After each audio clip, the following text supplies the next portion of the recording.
Ash falls like gray snow over the crushed limestone of Mount Moriah. You can taste the burning cedar in the back of your throat, heading down into the shadow of the pyramids.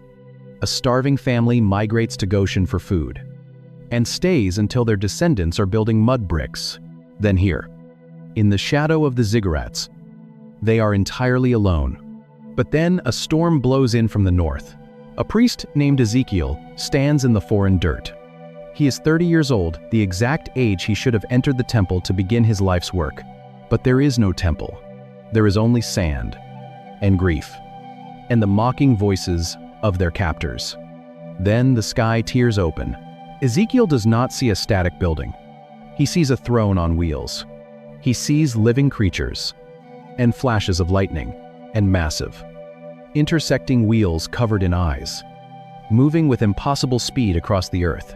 He sees the chariot of God, and the theological earthquake of that vision changes the trajectory of the human race. The glory of Yahweh is not locked in a limestone box in Canaan. The presence of God is mobile. He has ridden his war chariot straight into the heart of the pagan empire to sit in the dust with his exiled children. This changes everything about how they understand the tragedy. Babylon is not a graveyard. It is a classroom. For centuries, they had relied on priests to do the heavy lifting of their faith. If you sinned, you handed a lamb to a mediator. Now, there are no lambs. There is no bronze basin under the crack of a slaver's whip. Centuries later, 10 entire tribes are swallowed by the Assyrian war machine, dragged away by literal hooks in their jaws. Every individual is suddenly forced to confront the divine without the ancient machinery. The stripping away of the physical layers forces them to grasp the spiritual core. They lose the geography, but they find the text. They lose the altar, but they find the Torah. They lose the building, but they invent the synagogue. The very structures of faith that will sustain the Jewish people for the next 2.5 millennia are not born in the light of the Promised Land. They are forged in the dark of the Babylonian exile. And after 70 years of this profound unlearning, the gates of Babylon finally open. A Persian king issues a decree. The exiles are told they can pack their bags and walk the 500 miles back to the ruins of Jerusalem. It should be the ultimate victory. It should be the triumphant end of the story. But when they finally lay the foundation of the Second Temple, the oldest men do not shout for joy. They weep, because the physical return is hiding a devastating spiritual reality. The tears of the elders in the book of Ezra hold a heavy secret. The text tells us that when the foundation of the Second Temple is finally laid, the young men shout for joy. But the old men, the ones who saw Solomon's temple before the fire, weep with a loud voice. Same motion, same tearing away from the soil. Most people assume exile is simply a punishment, a divine timeout. We often read this as simple nostalgia. They missed the old architecture.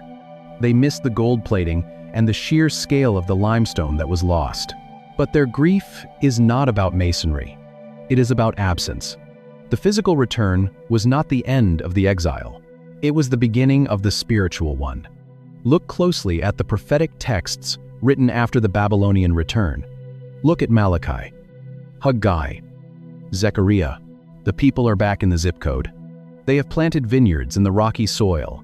They have stacked the stones back into a working altar. You can smell roasted lamb in the courtyards again. But the Ark of the Covenant is missing. The Holy of Holies is completely empty, a dark, silent room behind a thick veil. When Solomon dedicated the first temple, fire fell from heaven, and the glory of God filled the house so completely that the priests could not even stand up to do their jobs. But when the second temple is dedicated, there is no fire. There is no cloud. There is just an empty room and the hollow echo of a choir singing ancient songs to a silent sky. They have their city back, but they do not have their sovereignty. In Nehemiah chapter 9, the governor makes a devastating confession. He stands in the rebuilt city, looking at the newly hung wooden gates, and prays, "You broke the rules. You worshipped the idols, so you lose the real estate." And it does carry that weight. "Behold, we are slaves this day, in the land that you gave to our fathers. Slaves in their own promised land. They pay taxes in Persian silver. Then they pay taxes in Greek drachmas. Then they pay taxes in Roman denarii.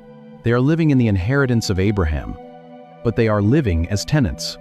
The exile of geography had ended, but the exile of the heart had become a permanent condition. The prophets begin to speak of a different kind of return. They look forward to a future day when God himself would rip open the heavens and actually come back to his own house. A day when the true gathering would happen, not just a migration of physical bodies from Mesopotamia, but a gathering of human hearts from the grip of rebellion. This prolonged waiting room lasts for 400 years of prophetic silence, 4 centuries of staring at an empty room, wondering if the story was completely over, until the silence is broken by the heavy march of a new empire, because the greatest physical scattering is not behind them. It is standing at their gates, holding a Roman standard. The year is 70 AD. 4 Roman legions surround Jerusalem. Titus commands the siege. Iron battering rams pound the northern wall. The limestone cracks. The prophets certainly frame the destruction of Jerusalem as a terrifying consequence of injustice and spiritual adultery. The ground shakes with every strike. Inside the city, the famine is absolute. Zealots fight each other in the narrow streets. The marble courtyard runs slick with blood. A Roman soldier throws a torch through a golden window. The cedar roof of the temple catches fire. Thick black smoke blocks out the sun. The gold melts into the seams of the stone floor. The heavy veil is consumed in ash. The Roman army pries the massive blocks apart to get to the melted gold. Not one stone is left on another. They carry the sacred lampstand away as plunder. The Arch of Titus in Rome still shows the theft carved in stone. The ultimate nightmare has returned. The people are driven out. They flee into the desert. They flee across the Mediterranean. They are banned from entering their own capital under penalty of death. The Romans attempt to erase the very memory of the nation. They remove the name Judea from the map. They rename the dirt Syria Palestina. It is an absolute, staggering fracture. The sacrifices stop. The priesthood dissolves. The bronze altar remains dark and cold for 2 millennia. The ashes settle over Mount Moriah. The holy city becomes a graveyard again. The covenant people become permanent wanderers. They are pushed into Europe. They are pushed into North Africa. But if you look closer at the Hebrew vocabulary used to describe this scattering, at what actually happens in the dark soil of the foreign empires, they survive inquisitions. They survive pogroms. They survive the unimaginable horrors of the 20th century. Most historians view the Roman destruction as the tragic end of biblical Judaism. They view it as the ultimate defeat by a pagan superpower. This final dispersion is not a failure of God's promise.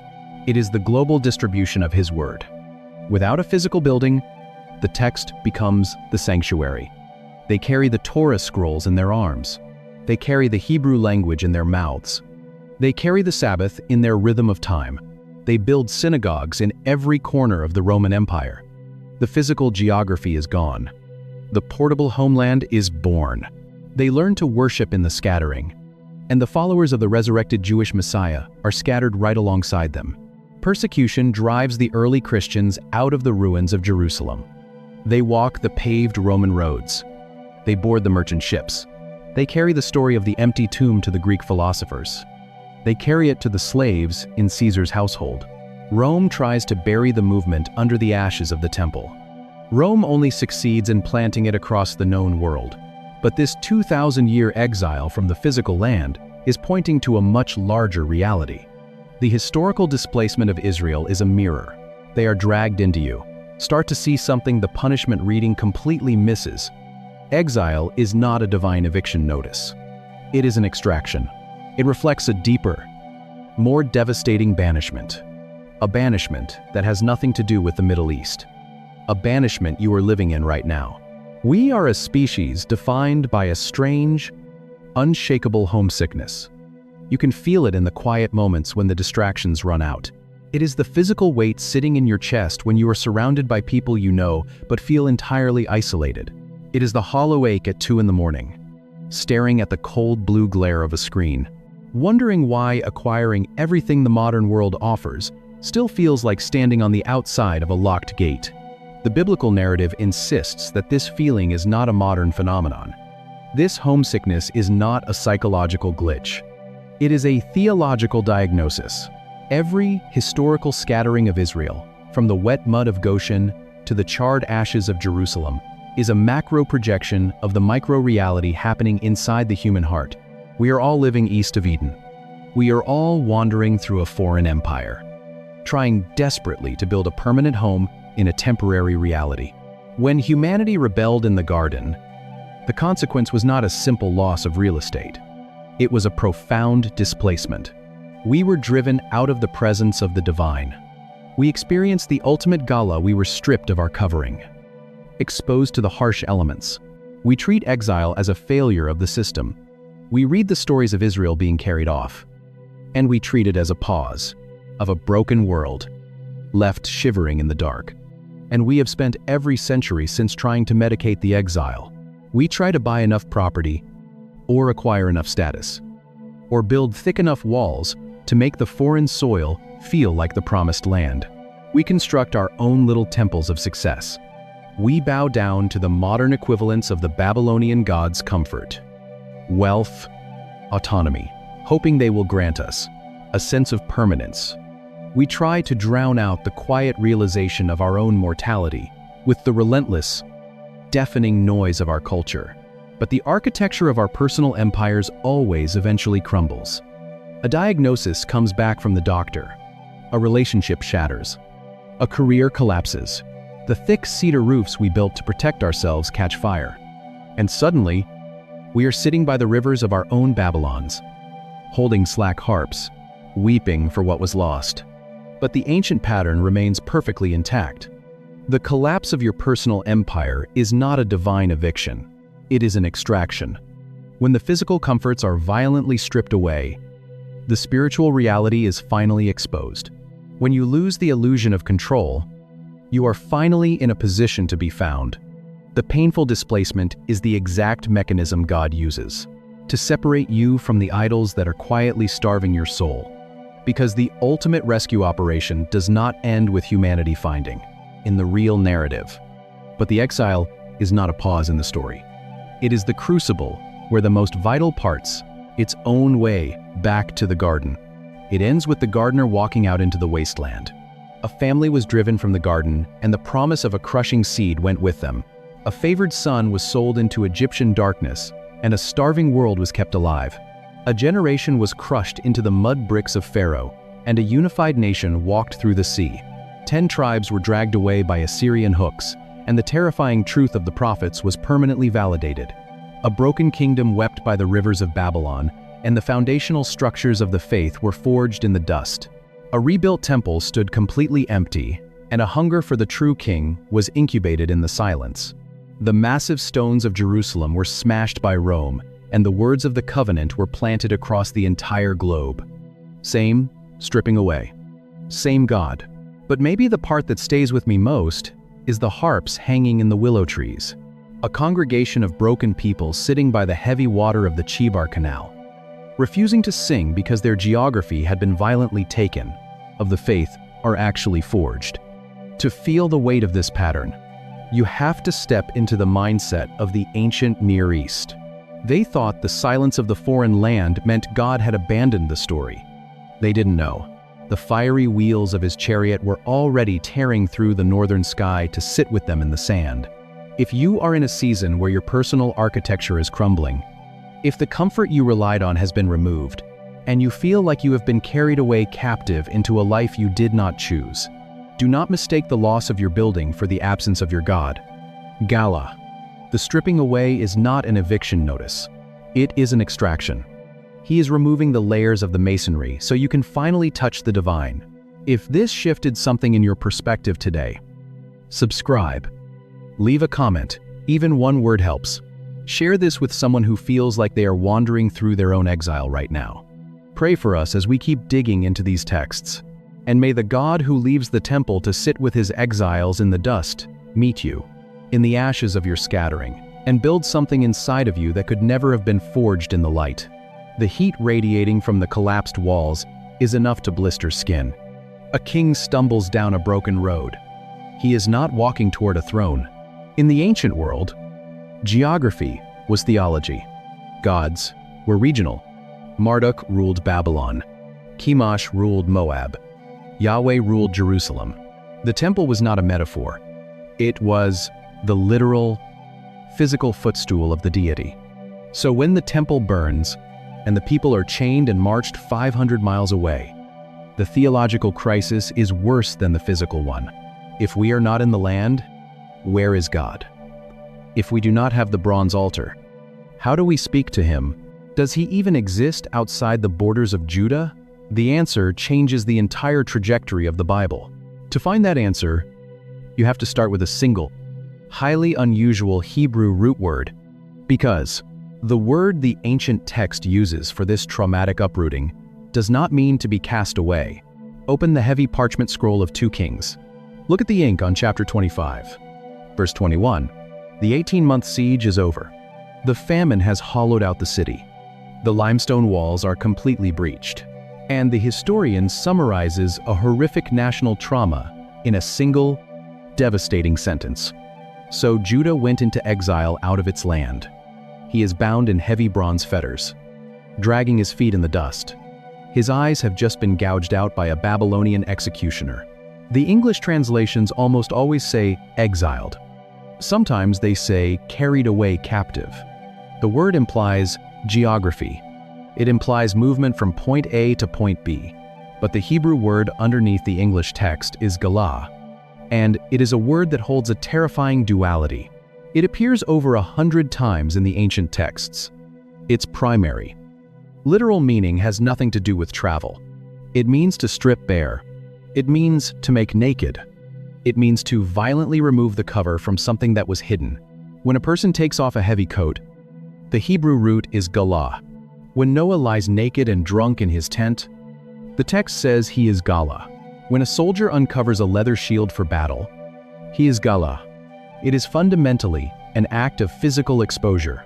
But watch what happens when the biblical writers use this exact same word for spiritual realities.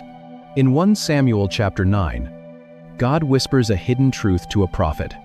The literal Hebrew says God uncovered the ear of Samuel. The word is gala. In Numbers chapter 24, a seer falls face down in the dirt, and his eyes are suddenly opened to see the spiritual realm. His eyes are uncovered. The word is gala. To be stripped bare physically is to be forced to see spiritually. The last thing he ever saw was the murder of his own sons. It is the year 586 BC. When you remove the thick covering, the blinding truth is revealed. That dual meaning changes absolutely everything about how we read the catastrophe of 586 BC. The biblical text is making a profound theological claim using a single, violent verb. The destruction of Jerusalem was a stripping away. God was removing the layers. For centuries, the people had hidden behind their geography. They had hidden behind the thick cedar walls and heavy bronze doors of the temple. They assumed that, as long as they had the building, they had the protection. They trusted the stone masonry of the city instead of the God who permitted it to be built. So God stripped the masonry away. He removed the covering. The exile is not a geographic relocation. It is a revelation through subtraction. It is the painful, unavoidable uncovering of what is actually underneath the religion. When the promised land is gone, you find out what you actually believe. When the comforting rituals are stripped away, you find out if you actually have a relationship with the divine. Galah is the trauma of being fully exposed. But this pattern of exposure, this forging of a people through displacement, does not begin with the Babylonians. To see the foundation of this rhythm, you have to rewind the timeline. You have to go back. The gold has been stripped from the altar. The massive bronze pillars have been smashed for scrap. The holy city is a graveyard. Before there was a temple to lose. Before there were kings to dethrone. Before there was a unified nation to scatter. There was only a starving, dysfunctional family, looking for grain in a foreign empire. And stepping down into the first great furnace, the sun beats down on the Nile Delta, baking the damp clay into hard bricks. A man with blistered hands mixes straw into the dark mud. He is exhausted. His back is scarred from the sting of an Egyptian leather whip. He speaks a dialect of Hebrew, but his ears are constantly filled with the harsh, guttural commands of foreign overseers. This is the first great exile, though they did not leave a physical temple behind. They left the land of promise. 70 people walked down into the shadow of the pyramids to escape a brutal famine in Canaan. They traded their autonomy for survival. They traded their open fields for government grain. And for 400 years, they are swallowed by the greatest superpower of the ancient world. Most people read the beginning of the book of Exodus and see a story of pure oppression. We see the impossible brick quotas. We see the terrifying decree to drown the infants in the river. We hear the groaning of a people crushed by an empire that does not know their God. But if you look at the macro narrative of the text, and as thousands of terrified Judeans are herded east toward the rivers of Babylon, weeping as they look back at the pillar of black smoke, a startling reality emerges from the mud. A fractured, dysfunctional family of 70 shepherds went down into Egypt. A unified nation of 2 million people marched out. If the family of Jacob had stayed in Canaan during those 4 centuries, they would have assimilated. They would have intermarried with the Canaanite tribes, adopted the local fertility gods, and vanished entirely into the cultural landscape of the ancient Near East. The 12 distinct tribal borders would have dissolved. The messianic lineage would have been lost in the noise of history. Egypt was an iron wall. The Egyptians detested foreign shepherds. They segregated the Hebrews in the eastern region of Goshen. And the brutal, systematic oppression forced those 12 tribes to band together, to maintain their dialect, and to cry out to the God of their fathers who had promised them something better than brickmaking. The suffering drew a protective boundary line around their identity. Egypt is not a graveyard. It is a womb. It is the dark, pressurized, agonizing space where a loose collection of squabbling brothers is forged into a single, unbreakable national identity. God used the furnace of a pagan empire to incubate his people, and when they finally crossed the Red Sea, walking between towering walls of dark water, they are carrying something they did not have when they went in. They have a shared trauma. They have a shared cry. They have a shared deliverance. But the lesson of the furnace is easily forgotten, blocking out the sun. It feels like the definitive end. The covenant is broken. The experiment is over. God has left the building. Give a people enough centuries of comfort. Give them a throne in Jerusalem. Give them a standing army. And the unity forged in the mud of Goshen begins to fracture. Hundreds of years later, the 12 tribes split into 2 rival kingdoms. The northern kingdom of Israel builds its own golden calves. They ignore the prophets. They exploit the poor. So God prepares a second extraction. And this one will not end with a miraculous march through the sea. This one will involve hooks, chains, and a brutality that still stains the archaeological record. The Assyrian Empire does not just conquer, it erases. They do not just defeat opposing armies. They dismantle entirely unique cultures.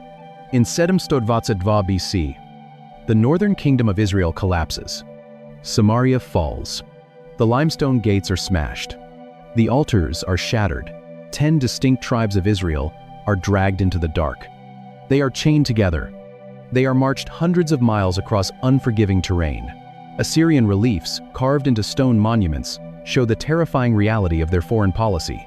Prisoners led away by heavy iron hooks pierced directly through their lips and jaws.